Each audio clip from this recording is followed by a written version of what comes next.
Ndabaramukije mwese banywanyi bacu mukurikira amakuru n'ibiganiro dutambutsa kuri ino mboneshakure mukunda muri benshi Shiramatsiko TV. Nanone n'umwanya yageze ko ariko aragaruka ko cane kuri igenekerezo rya gatanu z'ukwezi kwa mbere mwaka wa 2026, aho tugiye kugaruka ku makuru ahambaye cane ariko aravugwa cane irya nino.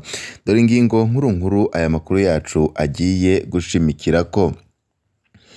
Muri ano makuru turaza kubabwira ko Perezida Evariste Ndayishimiye ashobora gufata ingingo ruhashi ikomeye cane yo kubogoza umushikiranganji Edouard Bizimana ajejwe imigenderanire n'ayandi makungu ku bijanye n'imvugo yiwe ikomeye kandi inateye ubwoba yoba akoresha mu gutuka bamwe mu baperezida b'ibindi bihugu ndetse n'abandi bategetsi bakomeye cyane b'ibindi bihugu.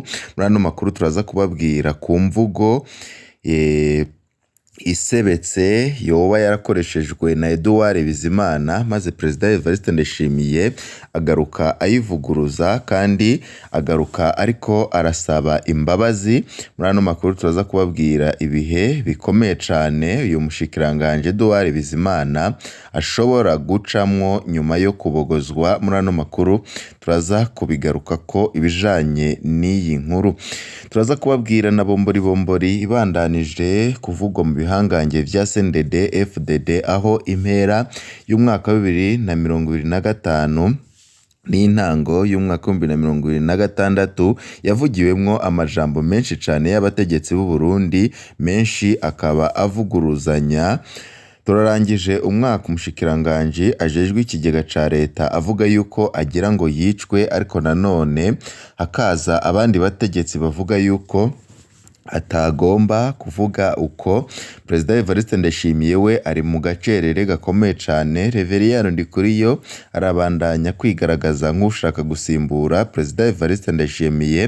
Muri ano makuru turaza kubabwira vyinshi biriko biravugwa cane, tuze no kubabwira n'andi makuru ateye ubwoba ariko aravugwa ku basoda b'u Burundi barungitswe muri Repubulika Iharanira Demokarasi ya Kongo, aho kuva Reveriyano Ndikuriyo avugiye yuko hari abasirikare b'u Burundi bakiri mu mashamba ya Kongo bariko bararwanya umurwi wa M23. Ibintu vyahise ko biyangara, abasoda b'u Burundi baricwa ku bwinshi, abandi barata baromoka barahunga. Muri ano makuru turaza kubabwira amakuru mashasha twahejeje gukura mu masoko yacu.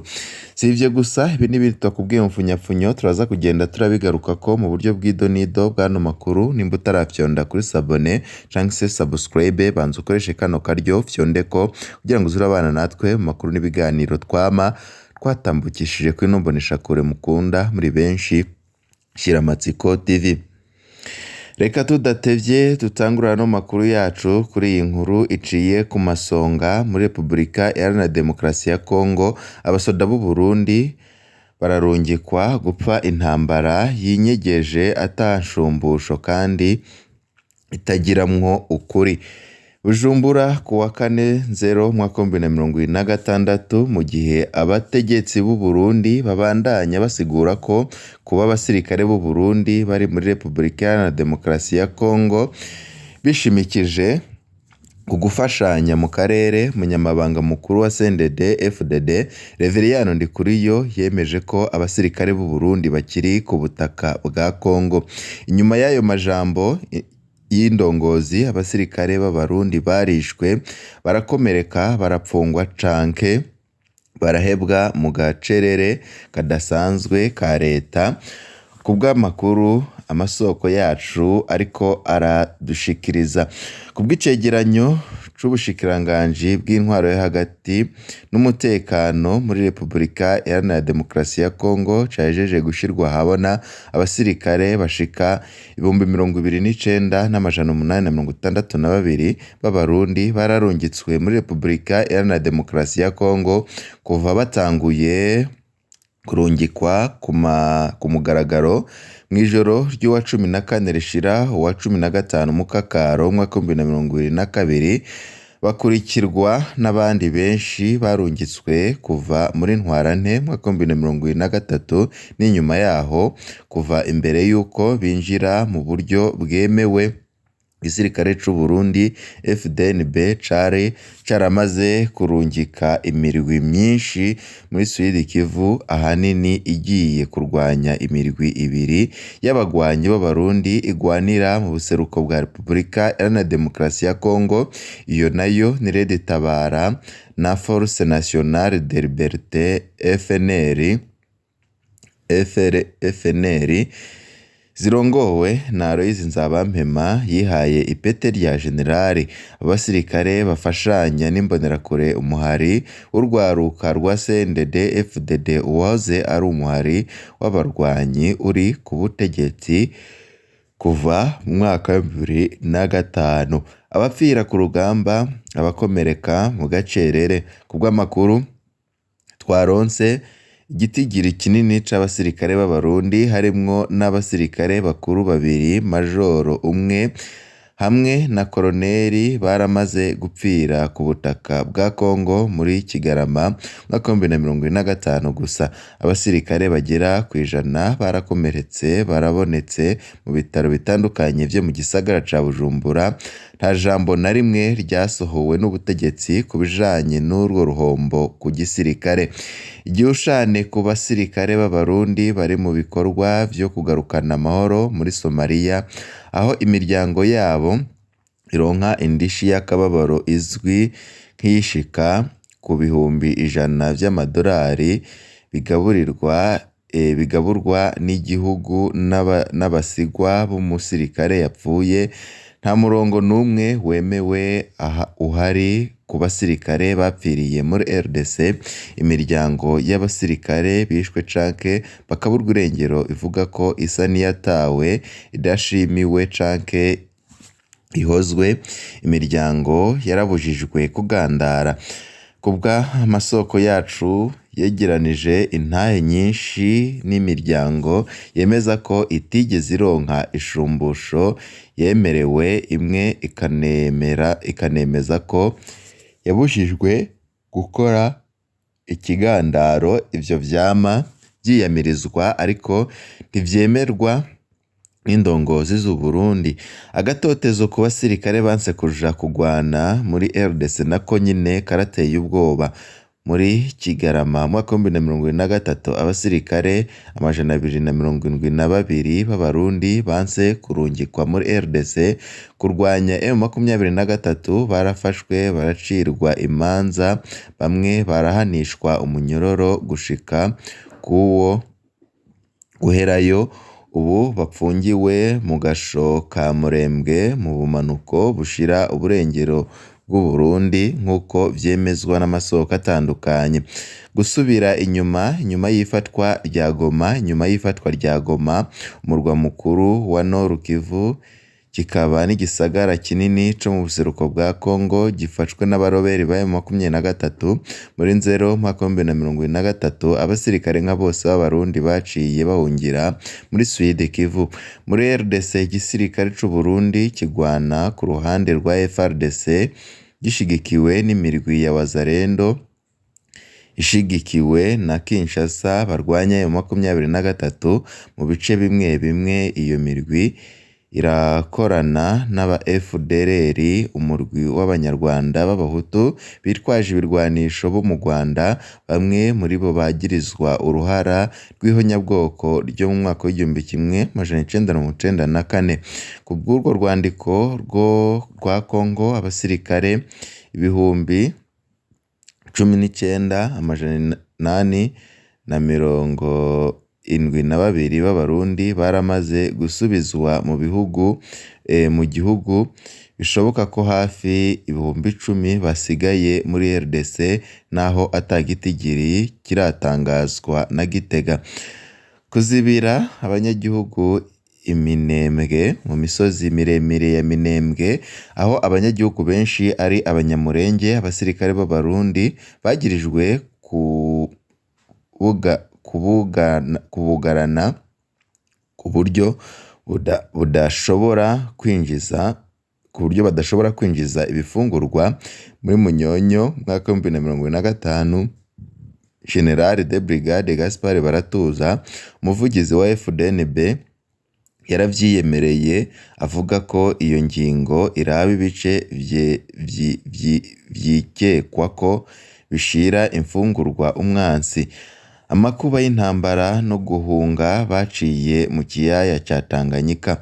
Kubw'intahe nyinshi zegeranijwe n'amasoko yacu, abasirikare b'Abarundi bari muri RDC barwanye mu buryo bugoye cane, rimwe na rimwe batagira ibikoresho bigezweho kandi rimwe na rimwe atavyo kurya bahabwa. Muri Kigarama mwaka w'2025 gusa abasirikare baba 40 bariciwe muri Sud Kivu, bituma baca basubizwa mu Burundi vyihuta. Inyuma yaho abaroberi ba M23 bafatiye Uvira, gisagara kiri hafi cane ya Bujumbura, kikaba n'inzira ikomeye y'ingabo z'u Burundi. Ibice bica mu kiyaya vya Baraka Mboko nivyo vyakoreshejwe mu gusubira inyuma. Abababonye bavuga ko bashika bashonje cane, baciye mu kiyaya ca Tanganyika bambaye imyambaro yatabaguritse, ibirato vy'imibiri bimeze nabi cane vyaheze binagereranywa n'ivy'igisirikare co mw'ishamba. Ishusho itandukanye n'imvugo z'abategetsi zemeza ubuhinga n'ubushobozi bw'umusirikare w'u Burundi ndetse n'igisirikare c'u Burundi. Ndikuriyo aravyemeza, Ndayishimiye akabifata ibisanzwe. Kuwa gatanu wa 2/0 umunyamabanga mukuru w'umugambwe CNDD-FDD Reverien Ndikuriyo yemeje i Bujumbura ko abo basirikare b'Abarundi bakiri muri RDC, akavuga kuba vyabonetse ko basubiye inyuma baciye muri Sud Kivu bidasigura ko bavuye muri RDC. Turacariyo kuko bisa nuko ari iwacu, dusubirayo uko tubishatse. Ku nshuro nyinshi Perezida Ndayishimiye nawe yarashikirije ko abasirikare bari muri ico gihugu muri Kigarama mwaka w'2023 yaravuze ati nibisanzwe ko abasirikare b'Abarundi bapfira muri RDC kuko barabisinyiye, ariko yavuga ivyuko M23 iguma yigarurira uburere bwinshi vyobazwa indongozi za Kongo. Kongo niyo yosigura ingene abarwanyi baguma bigarurira uburere kandi twaragiye kubafasha. Uburundi burafasha gusa. Intambara y'akarere itegerezwa itagenzurwa neza. M23 yasubiriye gufata ibirwanisho mu mwaka w'2021, igizwe ahanini n'abatutsi bo muri Kongo. Ubu ikaba yarinjiye mw'ihuriro AFC rirongowe na Colonel Nanga yahoze arongoye Seni.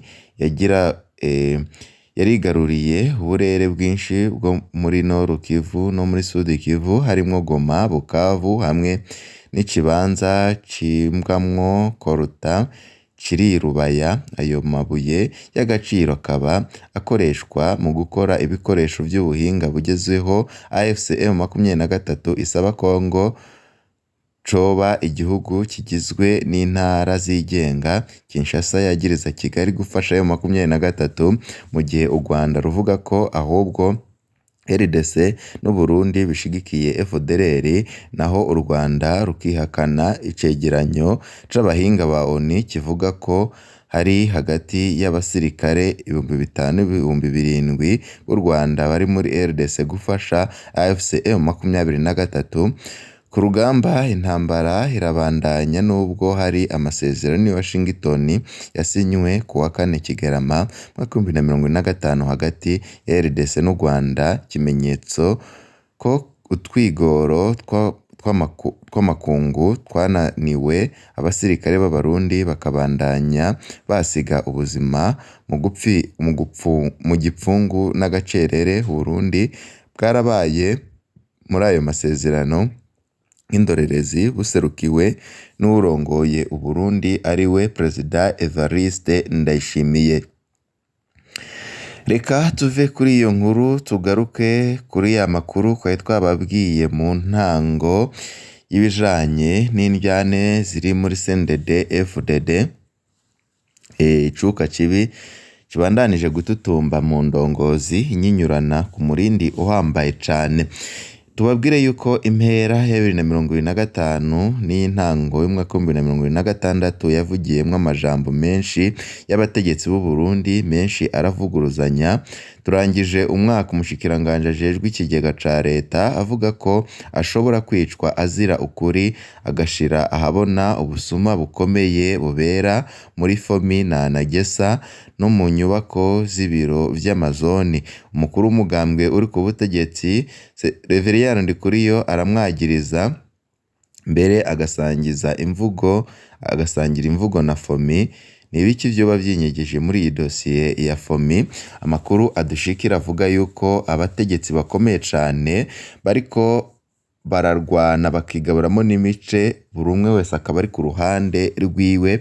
None Reveriyano Ndikuriyo kuki yoba yarataye umurongo mu kudahasha abavugwa yuko boba biba itunga ry'igihugu?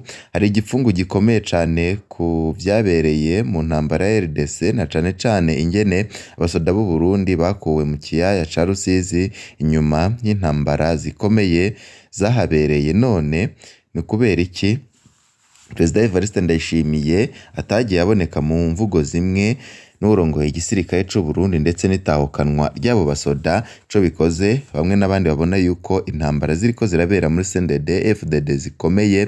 Perezida Ndayishimiye avuga ko Burundi bugira buterwe n'u Rwanda, mbere yatangaje ko hagiye gukomezwa muri 2026 igisata c'abasahiriza ngabo ku rugamba, aho urwaruka rugiye guhabwa inyigisho za gisirikare. Umunyamabanga mukuru wa CNDD FDD Reveriyano Ndikuriyo avuga ko ibikoresho vyamaze gutangwa naho ata amafoto yavyo yashizwe ahabona. Perezida Ndayishimiye arizeza abarundi iterambere rizova mw'ishorwa ry'ubutare. Reveriyano Ndikuriyo we yizeza abarundi urukiza ruzova mu mavoka, abasaba kwitega igitoro gikwiye muri 2029 hamaze gushorwa amavoko ariko araterwa. Umukuru w'igihugu n'umunyamabanga mukuru wa CNDD FDD boba bari mwihiganwa. Mu kandi kanya turaza kubabwira kuri ya nkuru y'umushikiranganje Edouard Bizimana kuri ubu ngubu bigaragara yuko amaramaza igihugu mu kuvuga amajambo atabereye akwiriye umukuru nk'uyo nyene ajejwe imigenderanire n'ayandi makungu. Perezida Evariste Ndayishimiye yagarutse akosora amajambo yiwe ndetse aranasaba imbabazi mu gihe umushikiranganje yaciye afuta ubutumwa yari yanditse buvuga nabi nk'igihugu ca Katari. Mu kandi turaza kubigaruka ko mu buryo bw'idonido umwanya ntago dukundiriye. Vyiza kuri mwese nivyo ndabipfurije.